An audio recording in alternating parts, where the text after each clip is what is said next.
And that was Tears for Fears with Everybody Wants to Rule the World. Quite apt, because my next guest this morning is local author Donnchadh Mac Gabhann.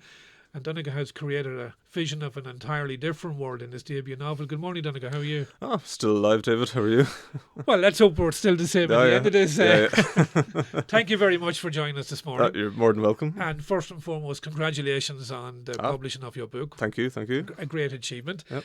Give us the title of the book, Donnchadh, and perhaps tell our listeners a little bit what it's about. Sure thing, yeah. So the book is called The Long Shadow, and basically it's a dystopian story. So it's a post-pandemic dystopian city that's split in half. And one side you have the doctors who basically rule through a kind of vaccine mandate, and the other side you have the polar opposite, where it's the conspiracy theorists and the anti-vaxxers who rule it. So it's kind of a much more twisted version of maybe Belfast during the Troubles or Berlin during the Cold War. And in the midst of this dystopian world, the essential plot revolves around a kind of murder mystery, basically, where there's this serial killer on the loose. So that's basically the crux of it, without giving too much away, David. Of course, so, we don't want to give the punchlines away. But you obviously referred to the pivotal scenario in the novel, and that is the pandemic and an alternate aftermath. Exactly. Hopefully one we're not going to find ourselves in. I mean, that's the funny thing. Yeah, I mean, it's basically the premise of it is that, the pandemic is over in a sense, but it's not over. There's, in a sense, I mean, we kind of saw it when the pandemic was here with us, that there was two layers to it. There was the biological pandemic of the germs, but then there was the whole social side of it as well, where there's all these norms and rules that went with it that we built around the pandemic.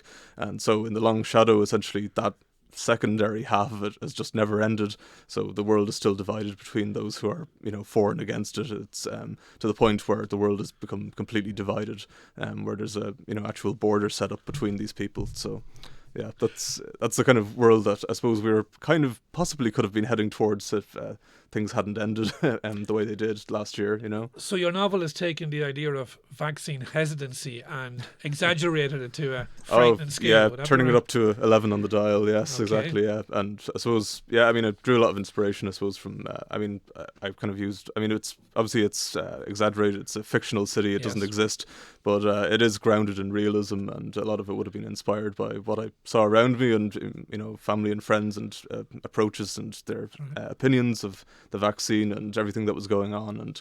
And so a lot of the opinions even came from just actually scouting through comments on social media.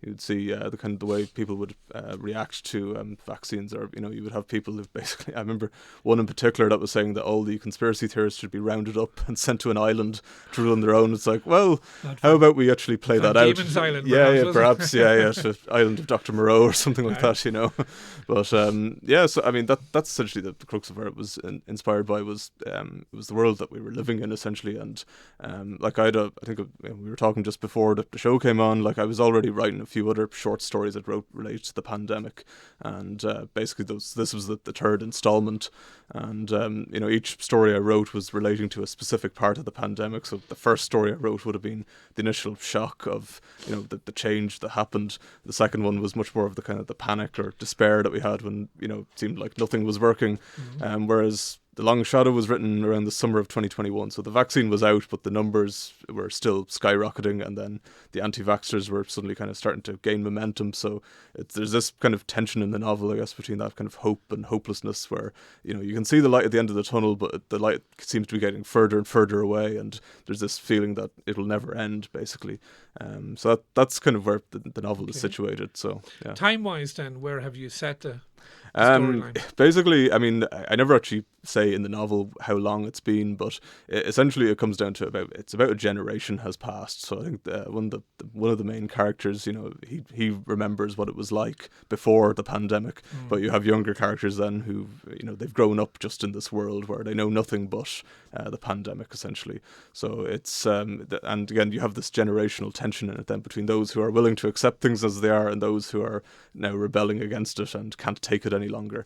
So yeah, that's kind of roughly where it's situated. Which is the nature of history. This is it, all exactly. At the moment, isn't it? Faster than that, I would say, even today. And have you picked the totalitarian state as being the scenario in this future world? I mean, basically, yeah. I mean, both sides are equally totalitarian in a sense. So both those who are the kind of the vaccine pushers and those who are the anti-vaxxers have developed their own kind of new I suppose, totalitarianism in the 21st century. So again, I kind of based a lot of it on, I mean, I did history and political science in my undergrad, and so I kind of developed this understanding of Nazism and Stalinism, and kind of used that as a framework where you have these two ideologies that are completely different from each other but have these similar structural similarities.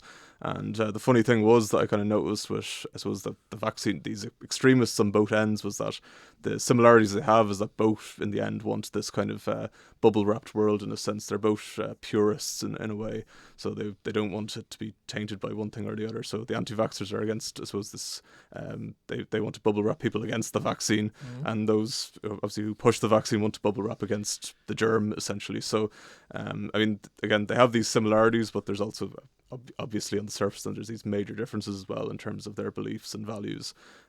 So yeah, it is rooted, certainly, it's inspired to some extent in what happened in the 20th century with totalitarianism, with Nazism and communism. The one thing I remarked as your book is rooted in what we all experienced is that our world almost voluntarily accepted such an infringement on civil rights and personal liberty. Yeah. That would be hard pressed to find in any period in history before. Like, you don't go near somebody, you stand at a distance. We all had to buy into it. Exactly. I know it was very unprecedented what happened. I mean, the pandemic itself wasn't unprecedented. I mean, Black Death, Spanish flu, name your poison. It's happened before, but the way we reacted was completely unprecedented. The idea that you basically have the economy completely shut down and then have the country ruled by doctors is quite bizarre now when you think about it. It is the work of fiction, it's not fact. Literally, so I mean, it's nothing quite like it has been seen before, and I think not to write about it would have been actually a crime in a sense. So yeah. At the heart of your book then, and again, people are going to have to buy it and read it to find out. Indeed. But at the heart of it, there's a human interest story. Well, basically, yeah, all stories need to have some kind of human interest. I mean, you can have all these big themes and structures in this world that's built around it, but if you don't have characters, really, then it's just a kind of an idea that you can talk about in a conversation and at a dinner party or something like that, But essentially the human interest, I mean, there's kind of three different plots within the story, so you get three different perspectives. So the first perspective is that of a detective who's on the hunt for this serial killer. Then you have I suppose the second part is a victim's perspective of like actually being hunted by the serial killer, and then the last section then is the serial killer themselves and I suppose how they see the world. So you're getting, I suppose, you're seeing the whole world that I've created from a very, grounded human beings, basically, and how they're seeing it and how they're reacting to it, and how do they accept or not accept the reality they've been given, Great. So, yeah. It sounds very interesting. It's, as we were saying before we come on air, when I saw the resume of the book, it immediately reminded me, there's plenty of dystopian fiction out there. Of course, yeah. But the Omega Man or I Am Legend. Yeah, of course. Something like that. Yeah, Omega Man would have been actually one of the original inspirations for it, particularly the family in it, Yes. Would have, and the virus. Yeah, of course. Yeah, exactly. Yeah, with the biological warfare, and that, funny enough that, in the film it does originate from China, I think, as well, funny enough. That's correct. Yeah, yes, they got that part right. Okay. Yeah. Tell me, as a debut novelist, what was the route like in getting your book from an idea onto the shelves? Yeah, well, funny enough, I didn't write it thinking that I was going to publish it as a novel. It was just as I was writing these other short stories, and I just enjoy writing, really, was what it came down to. But once I moved to Sweden there towards the end of 2021, and there was a classmate of mine who's already published a book, and I suppose seeing that they were able to publish it was like, well, I already have this manuscript that's 200 pages long, so sure, give it a crack. Why not? Sure, nothing to lose. So I submitted it to Austin Macaulay, and there was a few other publishers as well, but they were the ones who got back to me within a couple of weeks and basically said, yeah, we're willing to take you on. So, and pretty much it just flowed from there. So it was a very simple process, really. It was literally I just submitted the manuscript and put in my details, and that was it. There was no agent or anything involved, and yeah. A brief time frame on this, was there? That was would have been January. It would have actually been around this time last year, and then it just got released there last Friday. So it was about a year in the making, but obviously it takes the longest time actually with the proofreading, and then obviously they're doing the cover and putting that together, and then finalizing the details. So it was about the crux of a year essentially what it came down to. So But yeah, it was not too bad, really. Great. So. And the publisher you mentioned there, Austin Macaulay, where are they based? They're based in London, but they have branches in New York and I believe in Sharjah, which is I can't remember where exactly, but it's somewhere in the Middle East anyway. Right. And then basically, so the book is being distributed in the UK and then in the US and in Canada and Australia and New Zealand, and it's available worldwide from Amazon as well. Wow. So the world is literally your oyster. Yes, indeed. Yeah. So yeah. Unfortunately, it's not available just yet in the Republic from local bookstores, but I'm working on that at the moment. So hopefully it'll be won't be just Amazon who'll have the monopoly on it. Okay. But if you live closer to the border, of course, you can nip across to Waterstones or WH Smith, and it's there. So. And the formats to the books available, obviously the printed format, Yes. but then there's alternatives too. There's the ebook, which is available as well, and it's obviously considerably cheaper because obviously it doesn't cost as much to print digital paper. So good, yeah. That's good. I can see a drama coming out of this in the future. Possibly, yeah. If you turned it into a screenplay, possibly, yeah. I mean, it is funny, looking at because it really isn't that long ago. I mean, it was only this time last year we were still actually in the pandemic. The war in Ukraine hadn't started yet, and yes. It is funny now where COVID has now just become this reference point. No one actually talks about the experience of COVID anymore, so it's just, you would mention COVID because, we didn't do this event last year because, the thing happened, but no one's actually talking about lockdown and the experience of going through it because it's too soon. We like the normality now and we're indulging in it. That's true, and we're probably afraid to talk about too much in case it comes back. Well, that's the other thing, yeah. I don't know if we have... I'm not entirely sure how that would play out if we have the psychological stamina to do it again, Correct. To have, Yes. normality taken from us. So the toil on the nation in all sorts of different ways. Exactly, yeah. Is yet to be. Yet to be seen, decided. yeah. I mean, we know this from... I mean, I specialise in Holocaust and genocide studies in Sweden, and, part of that would have been... I do a whole section on memory studies and, how the past is remembered, and, for really traumatic events, it can take up to 20 to 30 years for a community to actually start talking about something that happened. So I don't think necessarily that the pandemic was on the level of a Holocaust or a genocide, but it could take a while for us to come around to actually talking about it, and it could take a while before it becomes relevant as well as a focal point for talking about. But I think it could happen because it's, as we were saying, it's an unprecedented event, and unfortunately, more likely than not, something will happen like it again. So it will become very relevant quite quickly once that happens. Indeed. You mentioned there your studies. And politics and history. Yes, indeed. Which is self-explanatory and a vital thing as well. Yeah.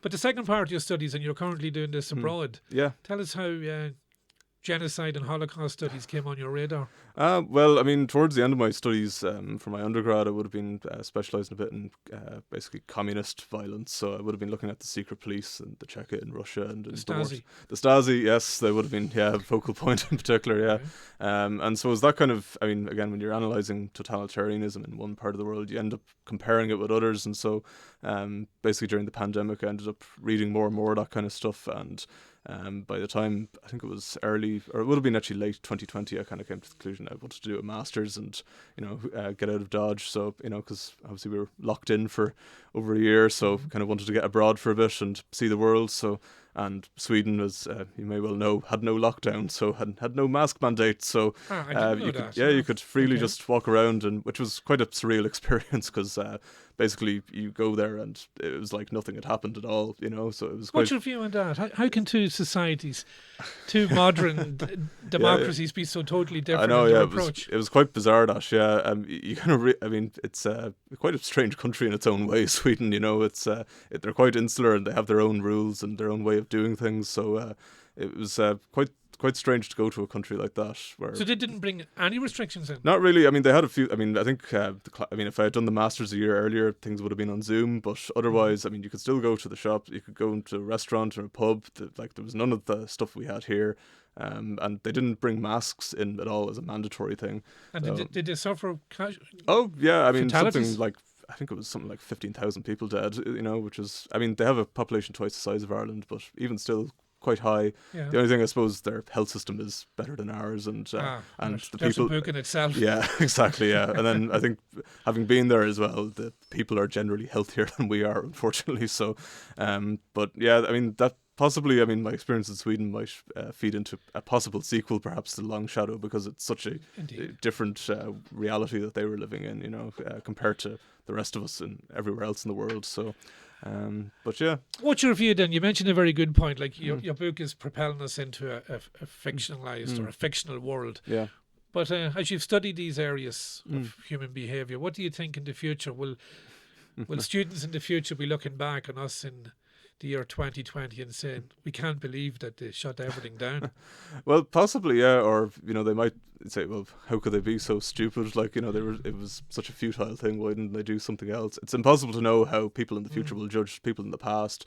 I mean, it was part of the motivation of writing The Long Shadow was, and, the other stories I did was, when generally, I mean, before I started writing them, I generally used to read a bit of classical literature. And as a historian, the way I always approach classical literature is that, it's a window into a time. So you're seeing a perspective on things, and it's not, obviously it's fiction, so it's not the real thing, but you're still getting an idea of, how people felt and their worldview and stuff. So that was kind of the motivation, was to leave this as kind of a testament of, like, this is, what this era was like in a sense. I couldn't write The Long Shadow now because I don't have the same worldview or mindset that I would have had in when lockdown. You were writing. Exactly, yeah. So our views changed very quickly, didn't they? Exactly, yeah. And yes. I mean, reality changed very swiftly as well. I mean, particularly for me, once I went to Sweden, where you're living in this completely different world, that doesn't pay any heed to the pandemic. And I mean, it was funny that I think it was in the first week I moved there, where out of respect, I was going around with a mask on in the shopping market, and people were avoiding me, and I realised the reason they were avoiding me is because the only people who wear masks in Sweden are the sick ones. So I see. So they avoid you, thinking, oh, you must have COVID, we'll stay away from you. So so again, a different reality to in Ireland, where you'd avoid the person with without the mask would be avoided. So we were all into social distancing and marks on supermarket floors to stay away from people. No, exactly. Yeah, it was bizarre. Yeah, it was like the last 2 years hadn't happened, was what it felt like when I went there, because suddenly I remember, I think it was 2 weeks in there, and, it'd been a rather cramped place, like underground as well, and you'd be shoulder to shoulder with people, like 200 people maybe crammed into a place, and no masks, no social fear. Yeah, not at all, no. And yeah. As a study scholar now of human behaviour and the like, maybe this is a very unfair question, but we'll try it. Your book's obviously written in this whole environment. Yeah. What's your view on the origins of this? On the origins of the pandemic? Yeah. Well, I mean... Do you believe that the story we were fed, the monkey story? Well, in a way, it doesn't really matter where the origin was. The point is it happened. It happened, yeah. I would, put more of the blame, less on anything that happened in the wild or in a lab or anything like that, and put it more on, I mean... Again, like I said, with the Black Death, Spanish flu, these things do happen. The blame is more so on the networks that we've come to rely on, the global networks that allowed it to basically fast track it around the world so quickly. The airports didn't close quick enough. Yeah, exactly, yeah. So, I mean, we should have shut borders much sooner, and, should have actually, I mean, we should have done to China what we were doing currently with China, Good point. But instead we were, I don't know, well, I suppose we did have Trump in power in America, so quite a different approach to, national health in that sense. But, or perhaps people should have looked at copies of it well before your time, then, I guess, survivors. Perhaps, yeah. I mean, they were ahead of their time. I mean, they predicted it. Yeah, well, that's it, exactly. I mean, anyone who was, I suppose, in the field of immunology or virology was saying this for years, that, this was going to happen, and no one paid attention to them. Until it did. Yeah, so... And I mean, as I said, I would put more of the blame on the global networks that we have. And honestly, I mean, because, as I say, everything's gone back to normal. I mean, unfortunately, normal is actually what got us into that situation in the first place. So more than likely, we're going to end up there again. That's a great diplomatic answer. Yeah. Back to the book now. People who are listening, they've got a great idea of what's involved now. If they want to get a copy, where did it go? Well, it's available on Amazon. Is probably the easiest route to go, actually, for people in Ireland. Anyway, that's available worldwide. And as I said earlier, I think if you're closer to the border, it'll be available in Waterstones and W.H. Smith's. And your next project is a sequel, you're thinking, you said? Possibly, yeah. Or I have two other novels that are already written that need a bit of tweaking. So they're kind of quite slightly different from the pandemic. So one is a bit more of a historical, I suppose, a dark historical fantasy almost, and then another is a bit more of this sort of stuff where it's a bit more post-apocalyptic. And actually, it's set in Ireland. Both of them are actually quite more of an Irish setting actually for both of those. So this one, the Long Shadow, is set in a more Central Eastern European setting. So. Yeah. TV dramatization and movies next. Oh, perhaps, yeah, who knows, yeah, movie rights and whatnot, Hollywood next, so. Well, set the sights high, and very confident you'll achieve them. Thank you very much for coming in to discuss the book. Yeah. It sounds great, and it's a fantastic achievement to get the debut novel out there, so well done. Oh, thank you, and thank you for having me on. You're more than welcome. That was Donnchadh Mac Gabhann, Donnchadh, with his book The Long Shadows, available, as he said, in Amazon, and hopefully we'll see it on the retail stands here in the south, and it's up in the north already. Thank you very much.